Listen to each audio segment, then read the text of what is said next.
Okay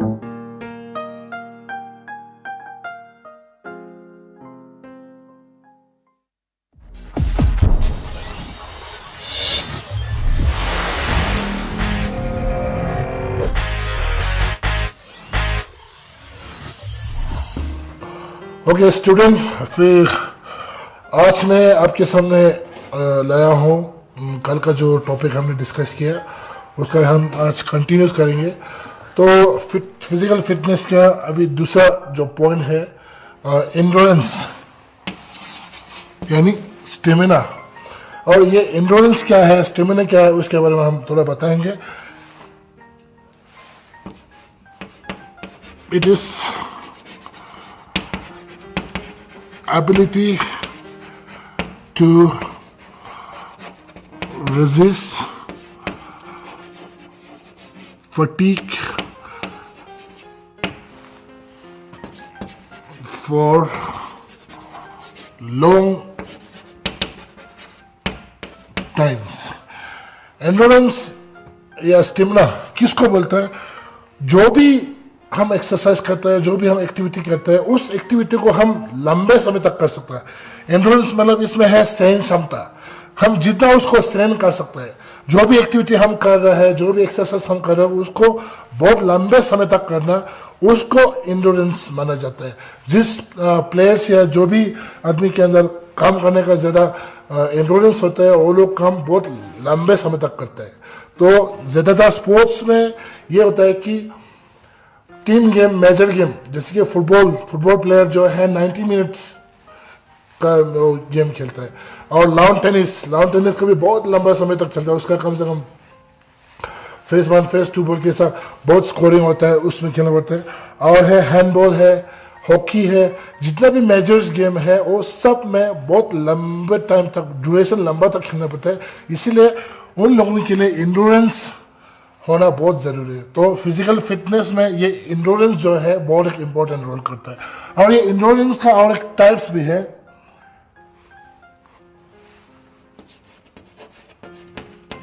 types of endurance,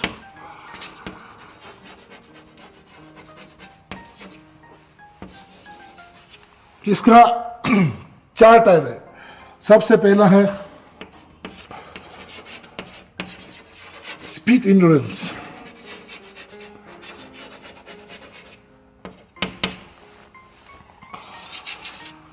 speed endurance किसको बोलते हैं? स्पीड एंड्योरेंस उसको बोलता है जो भी प्लेयर्स या जो भी एक्टिविटी अप टू 45 सेकेंड्स तक जो भी एक्टिविटी आप बहुत स्पीड के साथ करता है, बहुत फास्ट के साथ करता है, उसको स्पीड एंड्योरेंस बोलते हैं। 45 अप टू 45 सेकेंड्स। तो 45 सेकेंड तक जो भी हम एक्टिविटी बहुत स्पीड के साथ करता है उसको स्पीड एंड्योरेंस बोलते हैं। जैसे कि 100 मीटर रेस है, 200 मीटर, 400 मीटर, ये सब जो भी शॉर्ट डिस्टेंस रन है, एक्टिविटी है, उसको स्पीड एंड्योरेंस एक्टिविटी बोलते हैं। क्योंकि इसमें बहुत जितना भी हम एक्टिविटी शुरू किया उसको उसी स्पीड के साथ आपको कंटिन्यू रखना पड़ता है जो भी टाइमिंग है। तो अप टू 45 सेकेंड तक उसको टाइप्स ऑफ एंड्योरेंस में स्पीड एंड्योरेंस बोलता है। अभी नेक्स्ट जो एंड्योरेंस है पॉइंट जो है शॉर्ट टाइम एंड्योरेंस।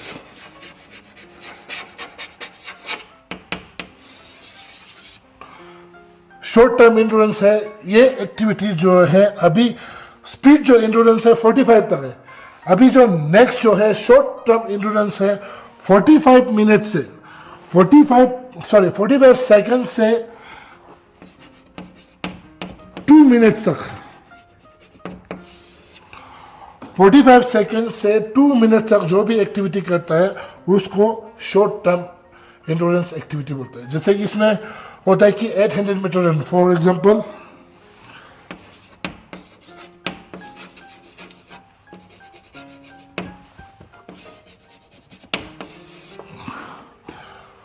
तो 400 मीटर 45 सेकंड में चला गया। फिर नेक्स्ट इवेंट जो होता है एथलेटिक में 800 मीटर बोल के एक एथलेटिक में इवेंट होता है, वो जो इवेंट जो है शॉर्ट टर्म एंड्योरेंस में गिना जाता है, क्योंकि उसका एक्टिविटी का ड्यूरेशन जो है 45 से सेकंड से 2 मिनट तक है, तो इसको शॉर्ट टर्म एंड्योरेंस बोला जाता है। और नेक्स्ट जो है तीसरा मिडिल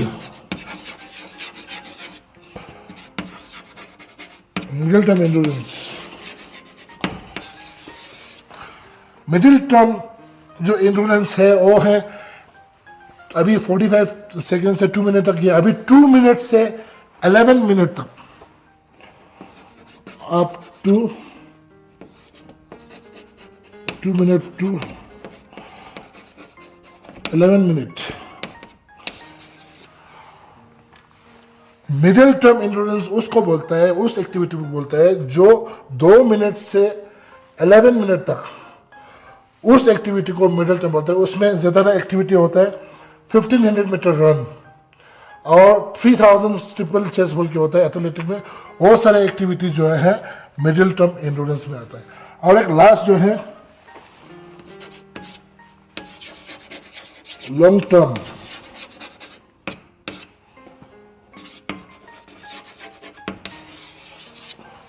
लॉन्ग टर्म एंड्योरेंस जो है 11 मिनट से ज्यादा, जो भी अभी तक थोड़ा 11 मिनट 11 मिनट से जो ज्यादातर एक्टिविटी करता है उसको लॉन्ग टर्म बोलता है। जैसे कि क्रॉस कंट्री होता है, हाफ मैराथन होता है, फुल मैराथन होता है, ये सब एक्टिविटी जो है 11 मिनट से ज्यादा लगता है और उसको हम लॉन्ग टर्म एंड्योरेंस बोलते हैं। ओके, नेक्स्ट जो पॉइंट है स्पीड। और स्पीड क्या होता है? स्पीड जो है एबिलिटी टू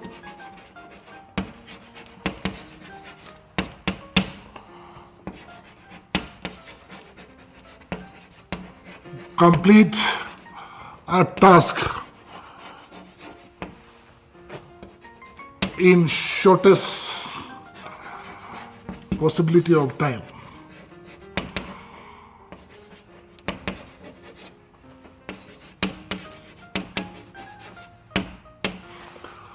स्पीड उसको बोलता है जो भी हो, हम जो भी एक्सरसाइज कर रहे हैं, जो भी एक्टिविटी कर रहे हैं, जो भी काम कर रहे हैं, उसको हम बहुत जल्द से जल्द बहुत कम समय में उसको खत्म करता है, उसको हम स्पीड बोलते हैं। Ability to complete a task in shortest possibility of time. जो भी हम काम करते हैं उसको कम से कम समय में उसको काम को एक्टिविटी को खत्म करता है, उसको स्पीड बोलता है। इसका भी और कुछ टाइप्स है।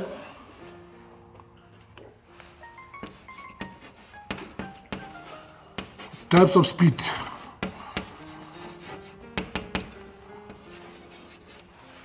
Number 1,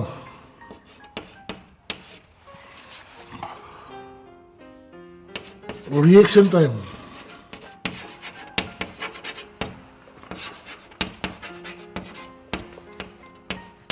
रिएक्शन टाइम वो होता है कि हम किसी की सिग्नल नॉन सिग्नल या अननोन सिग्नल, जो भी हमें कमांड आता है वो हमें या पता हो या पता नहीं हो, उसके ऊपर हम रिएक्ट करना, बॉडी को रिएक्ट करना। जैसे कि किसी ने वहां पे बॉल फेंका, लेकिन हमें वो बॉल जहाँ से बॉल फेंका लेकिन हमें ध्यान नहीं है, हम और किसी चीज में ध्यान है, लेकिन बॉल हमारे सामने आ रहा है, मतलब हमारे सिर के ऊपर जैसे यहाँ पे लैंडिंग जैसे हो रहा है, मतलब ये दोनों का कॉम्बिनेशन। लेकिन अचानक हमने बॉल आते हुए देखा, ऐसे हमारे जो सिर को बचाने के लिए हम ऐसा पूरा करते हैं, उसका रिएक्शन टाइम बोलता है। कि वो जो टाइम जो है उसको अननोन सिग्नल बोलता है। इसमें भी टाइप होता है, रिएक्शन में भी। नंबर 1 है signal, non signal. Number 2 unknown signal.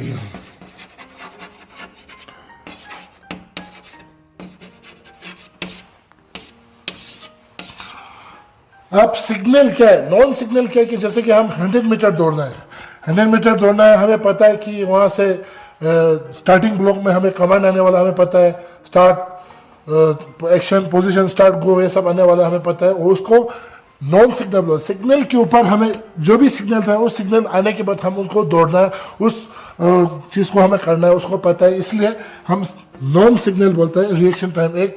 दूसरा जो है अननोन, जो हमें पता नहीं है, जैसे हमें जो कमांड कहाँ से आएगा, क्या अगर कोई जैसे फुटबॉल खेल रहा है, फुटबॉल में अगर फुटबॉल खेल रहा है लेकिन हमारे पास बॉल आएगा हमें पता है, लेकिन कहाँ से आएगा, कैसे आएगा, किस एंगल से आएगा, कौन देगा, ये सब हमें पता नहीं। तो मतलब ये होता है कि अननोन सिग्नल होता है। तो उसी टाइम हमें रिएक्ट करना, अगर बॉल पीछे से है तो कैसे रिएक्ट करेगा, सामने आएगा तो कैसे रिएक्ट करेगा, नीचे से है तो कैसे रिएक्ट करेगा, एयर बॉल आएगा तो कैसे रिसीव करेगा, ये सब सिग्नल जो है ये सब रिएक्शन टाइम में होता है। और दूसरा नेक्स्ट पॉइंट जो है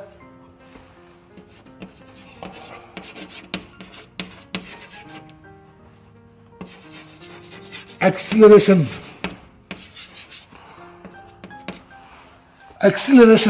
एक्सीलरेशन हमें पता है सब कुछ, जो भी चीज, जो भी एक्टिविटी कर रहे हैं, पहले हम अपना पोजीशन में बैठते हैं।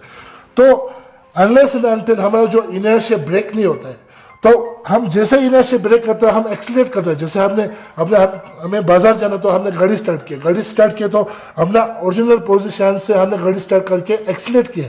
तो जितना एक्सीलरेट करेंगे उतना स्पीड बढ़ेंगे। गाड़ी को अपने पेस में आने के लिए हम फुल एक्सीलरेट करते हैं, जब गाड़ी ठीक ठाक मोशन में आ जाएगा फिर उसको मेंटेन करता है। तो इसीलिए हम जितना एक्सीलरेट करेंगे उतना स्पीड बढ़ते जाएंगे। More you accelerate more your speed with increase. So next जो पॉइंट है लोकोमोटिव एबिलिटी।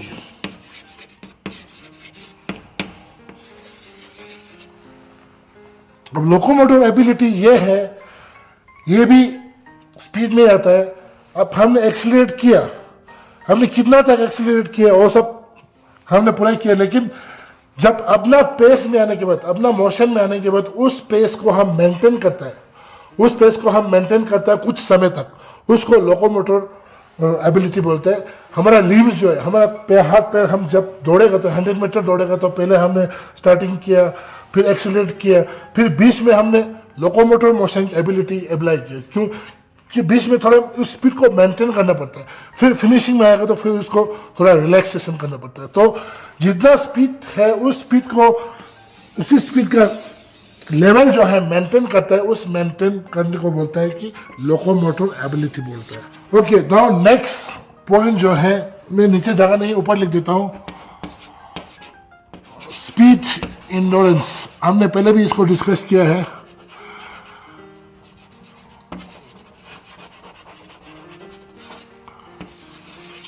स्पीड इंडोरेंस जो है, फर्स्ट मैंने पहले बोला था आपको, स्पीड इंडोरेंस पहले टॉपिक में डिस्कस किया, जितना हम फास्ट कर सकते हैं, यह है एबिलिटी टू रेजिस्ट या ability to complete the task in a shortest possibility of time under the condition of fatigue.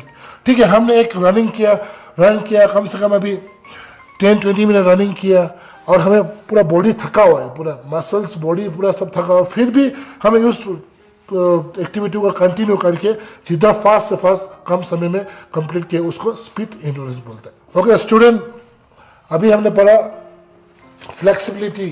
अब नेक्स्ट जो पॉइंट जो है, नेक्स्ट फ्लेक्सिबिलिटी है।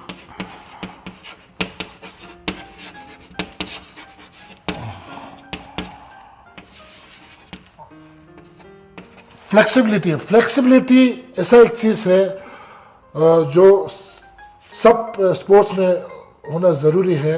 तो फिजिकल फिटनेस में तो बहुत ज़्यादा इम्पोर्टेंस है, इसका बहुत रोल अच्छा है।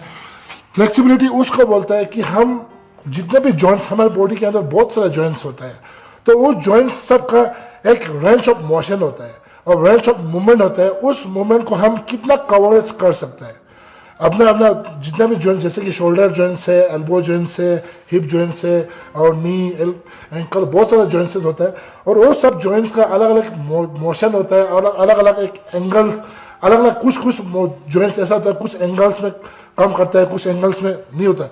जो एक्सटेंशन और फ्लेक्शन बोलता है बॉडी में, एक्सटेंशन मतलब जैसे कि मेरे एल्बो जॉइंट्स है, ये एल्बो जॉइंट्स है तो उसको खोलना जो है उसको एक्सटेंशन बोलता है। अब उस एल्बो जॉइंट का ये जो एंगल है उसको हम डिक्रीज करेंगे तो उसको फ्लेक्शन बोलते हैं। तो ये जो एल्बो जॉइंट है उसमें जितना फ्लेक्सिबिलिटी होना चाहिए उतना हमें एक्सरसाइज करके भी उसको डेवलप करने का वो पैरामीटर्स भी है। लेकिन जो ये मूवमेंट होता है जॉइंट के ऊपर, जो भी मूवमेंट होता है उसको फ्लेक्सिबिलिटी बोलता है। और फ्लेक्सिबिलिटी उसको बोलता है इस रेंज से हम कितना कवर्स कर सकते हैं। तो ability to cover range of movement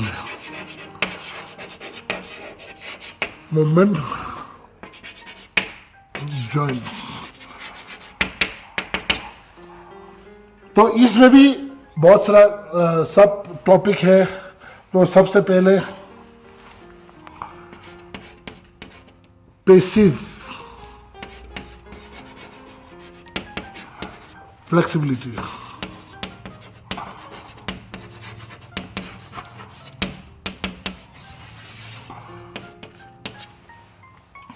अब स्पोर्ट्स में बहुत सारा एक्टिविटी होता है, उसमें एक्टिव और पैसिव बहुत कॉमन होता है।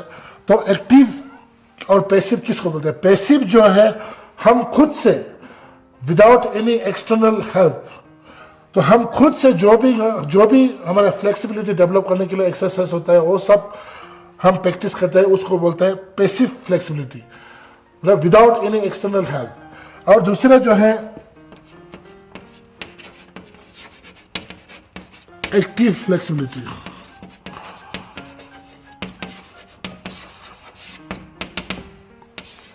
एक्टिव फ्लेक्सिबिलिटी ये जो है हमें एक्सटर्नल का हेल्प लेना पड़ता है, और कोई हमारा पार्टनर हो या कोई मशीन या कोई टूल्स हो फ्लेक्सिबिलिटी को इम्प्रूव करने के लिए, वो सब चीज़ें हमें यूज़ करना पड़ता है, उसको हम एक्टिव बोलते हैं। हम स्पोर्ट्स में क्या होता है कि जब भी हम स्ट्रेचिंग एक्सरसाइज करते हैं ये सब फ्लेक्सिबिलिटी में होता है। जितना भी स्ट्रेचिंग होता है, फ्री हैंड एक्सरसाइज करता है और जनरल एक्सरसाइज करता है, स्पेसिफिक जो भी स्पोर्ट्स से रिलेटेड जितना भी एक्सरसाइज स्ट्रेचिंग है वो सब फ्लेक्सिबिलिटी के अंदर आता है। तो स्पोर्ट्स का भी स्पेसिफिक होता है। फुटबॉल का अगर फ्लेक्सिबिलिटी करेगा तो ज़्यादातर फुटबॉल पैर से खेलता है, तो पैर से रिलेटेड फ्लेक्सिबिलिटी करना पड़ता है, स्ट्रेचिंग करना पड़ता है। अगर हैंडबॉल खेल रहे हैं तो हैंडबॉल हाथ के साथ ज़्यादा चलता है, उसमें हैंड, ये शोल्डर, बाकी सब इनके साथ करना पड़ता है। और बाकी टेबल टेनिस, बहुत सारे गेम्स है, अलग अलग स्पेसिफिक होता है। तो स्पेसिफिक जनरल और स्पेसिफिक दोनों के लिए ये फ्लेक्सिबिलिटी होना चाहिए। इसके लिए पैसिव जो है without any external help, active जो है with the help of external help. ये जो फ्लेक्सिबिलिटी का जो ये डिफिनेशन है। ओके, नाउ एक्टिव जो ये फ्लेक्सिबिलिटी है इसमें भी दो टाइप का होता है। उसमें हम स्टैटिक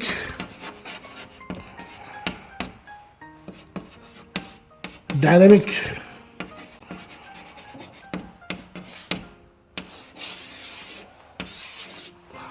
तो हम स्टैटिक, मैंने पहले ही बोल चुका है डायनामिक क्या है सब एक्सरसाइज।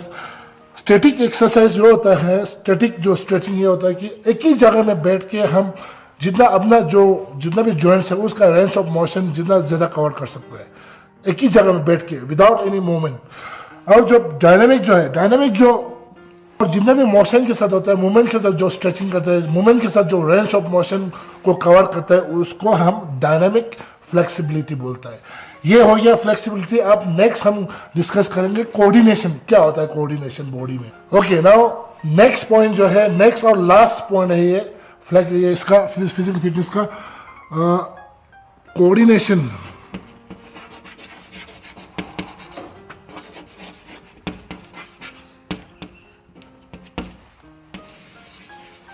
कोऑर्डिनेशन या इसको सिंक्रोनाइज भी बोलता है।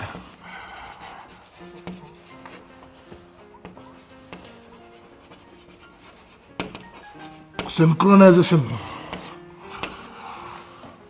तो हमारा बॉडी में कोऑर्डिनेशन, बैलेंस, कॉम्बिनेशन ये सब होना बहुत ज़रूरी है। वैसे भी हमें स्पोर्ट्स क्या बाकी लाइफ के जो भी एक्टिविटी करते हैं, हम डेली रूटीन करते हैं, उसमें भी हमें कोऑर्डिनेशन चाहिए। आई हैंड कोऑर्डिनेशन चाहिए, आई फुट कोऑर्डिनेशन चाहिए, फिर हैंड टू हैंड कोऑर्डिनेशन चाहिए, फुट टू फुट कोऑर्डिनेशन चाहिए, हैंड टू फुट कोऑर्डिनेशन चाहिए। ये सब कोऑर्डिनेशन बिना कोऑर्डिनेशन के साथ हम कोई भी एक्टिविटी हम उसको सक्सेस नहीं कर सकता है, कोई भी एक्टिविटी हम उसको कंप्लीट नहीं कर सकते। इसीलिए coordination is one of the most important part of in physical fitness. और उसके लिए डेफिनेशन ये है कि ability to perform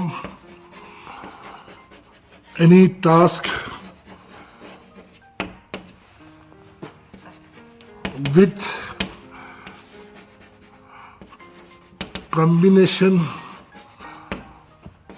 of body parts। अब कोऑर्डिनेशन जो है, जो भी हम फिजिकल मूवमेंट करेंगे, जो भी हम कुछ एक्टिविटी करेंगे, उसमें कोऑर्डिनेशन चाहिए। अभी मैं आप लोगों को टीचिंग कर रहा है कि मैं मुंह से बोल रहा हूँ लेकिन साथ में ब्लैक बोर्ड में लिख रहा हूँ, तो इसमें मेरा कोऑर्डिनेशन, बहुत सारा कोऑर्डिनेशन है कि एक तो मेरा ब्रेन और मेरा हैंड और मेरा जो लैंग्वेज है, ये तीनों का कोऑर्डिनेशन होने के बाद ये निकलता है, फिर आप लोगों का समझ में आता है। तो ऐसा कोऑर्डिनेशन चाहिए। इसमें सबसे इंपॉर्टेंट रोल कौन प्ले करता है? इसमें CNS, सेंट्रल नर्वस सिस्टम।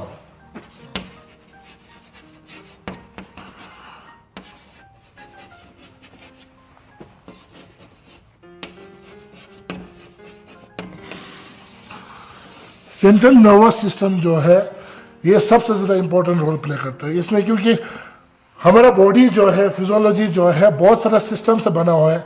तो इसमें हमारा क्या होता है कि न्यूरोमस्कुलर कोऑर्डिनेशन, तो इसमें नर्वस सिस्टम बोल के होता है, जिसमें हमारा जितना भी नर्व्स है बॉडी में, जो भी सिग्नल जाता है वो सब ब्रेन कंट्रोल करता है यहाँ पे। तो ब्रेन में सब सिग्नल जाता है, वो ब्रेन से फिर सिग्नल वापस जाता है, तो वो कौन बोलता है कि उधर जाओ, ये करो। तो उसमें क्या था, जैसे कि एफरेंस इन इफरेंस नर्व है। एफरेंस जो है, जैसे यहाँ पे बॉल आ रहा है तो बॉल पेट में पहुंच गया, यहाँ पे टच किया तो ये एफरेंस नर्व ब्रेन में ले जाता है, CNS में ले जाता है कि बॉल वहाँ पे आ रहा है, इसी जगह पे आ रहा है, ऐसा एंगल में आ रहा है। तो ये जो CNS है, ब्रेन जो है, उसको अलग फिर कमांड उल्टा करता है इफरेंट के साथ, इफरेंट नर्व के साथ करता है कि बॉल ऐसे आ रहा है कि आपको ऐसे ले लो, बॉल को ऐसे रिसीव करो, उस एंगल से रिसीव करो बोल के ये जो नर्व जो है वो मैसेज पास करता है। तो इसीलिए हमें बॉडी अकॉर्डिंगली, जो ब्रेन बोलता है उस अकॉर्डिंगली हमें बॉडी एक्ट करता है। बोलता है ना कि body is a servant of mind, brain बोलते हैं। तो इसीलिए कॉम्बिनेशन जो है बहुत इंपॉर्टेंस है, हेल्थ है। अगर मैंने यहाँ से चौक फेंका, यहाँ पे कैच किया, तो ये यहाँ से फेंका, यहाँ से कैच किया, ये चौक यहाँ से घूम के आ रहा, तो मेरे ब्रेन ने सिग्नल देखिए चौक वहाँ से जा रहा है, किस एंगल से जा रहा है, इस हाथ को ले जाओ, इसे पकड़ो। तो ये जो कोऑर्डिनेशन है, ये सब जो है, तो ब्रेन सिग्नल देते हैं CNS, और ये जो कॉम्बिनेशन, कोऑर्डिनेशन, सिंक्रोनस जो है, ये भी last part of the physical fitness का लास्ट टॉपिक है। तो इसे बहुत इंपॉर्टेंट रोल है। अभी मैंने जितना भी आप लोगों को फिजिकल फिटनेस के ऊपर मैंने दिया, strength, speed, endurance, flexibility, coordination, ये जो 5 जो है, ये फिजिकल रिलेटेड फिटनेस है और हेल्थ रिलेटेड फिटनेस भी है। तो ये सब मोटर फिटनेस को अच्छा, मतलब इसको साउंड रखना, उसको एक्सरसाइज करके एक्टिव रखना बहुत इंपॉर्टेंट होता है।